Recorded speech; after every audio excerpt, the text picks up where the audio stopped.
Hello everybody, it's jrobi coming at you with candidates round 10 action, and we had a pretty quiet day today, pretty much status quo across the board except for one game.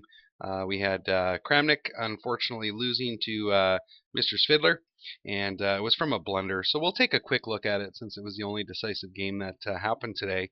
But a couple things I wanted to draw your attention to with the game. By the way, Mr. Kramnik is playing black against Mr. Sidler, who is playing white. We got into a very interesting opening here.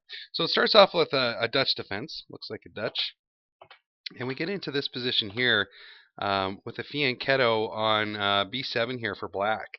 And I thought that this was very interesting. You don't see this very often. In fact, if we go back one move, I could only find about 23 games out of several million played at the competitive level that looked like this position here. And it's actually not bad for black. Out of the 23 games, black's won 10 and white's won 8, and the rest were draws. So it's actually not terrible. So Kramnik actually tried kind of a nice little line here today. And so we get into this early fianchetto, and you know, for the entire game up until about move 32 or so, it's a very nice chess game for both players. Advantage doesn't swing either way too terribly much, and there's good attacking chances all over the place. But unfortunately for another game here, Mr. Kramnik has made a costly one-move blunder that cost him the game. So we're just going to get towards that blunder. I just want you to see how kind of this line progresses here. And it's actually quite interesting. Like, you'll notice that both sides have their castle position pawns still connected, still ready for a good endgame. And you'll notice that the queen side is getting really empty of pieces here, especially the pawns. So it's pretty interesting. I might actually try this out in some blitz games. But we get to this move here. So go ahead. I'm gonna go ahead and pause the video. I'm just gonna stop here for a second and try to find the best moves for black. There's two crushers here that pretty much decided the game, and the moves that did it were bishop takes on h2 check. The king can't just move off.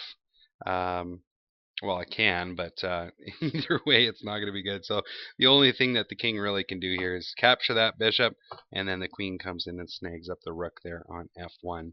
And the game didn't last too terribly much longer after that move. So let's go back to the blunder. So instead of playing rook to d4, fine continuation here for black was simply knight to d4. And black's going to have a fine game from this point. The line could continue as follows. Nothing substantial here going on for either side yet, and we can get into a good endgame scrimmage. And you know, white's got some pluses here. It's got that nice battery bearing down on the c file.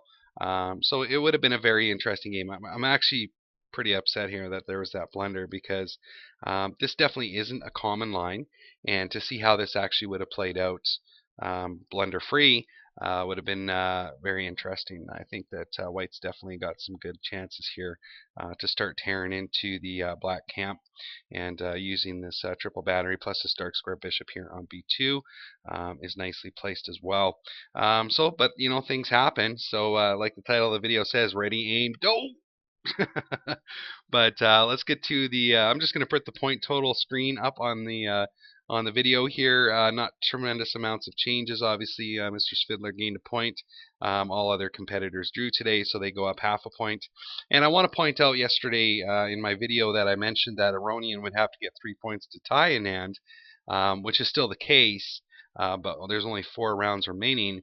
But even in the event of tying Anand, due to Anand's better performance for the first part of the tournament, he wins on the way they calculate the ties. There isn't like a blitz off or anything like that. So in order to overcome Anand, an Aronian would have to score some decisive victories and get those points not only equal to but above Anand to come out the winner in this tournament. So chances are looking slimmer as each round goes by, but there's still hope there, obviously. And you never know. Like, I mean, we could have a surge from the middle and a collapse from the top. Like, I mean, I'll keep posting these videos until we have a decisive winner. And then after this video, or after the last video for candidates, My channel is going to focus once again exclusively on my rated games and my personal study as we move forward here. So take care. Thanks for watching the video, and we will see you next time.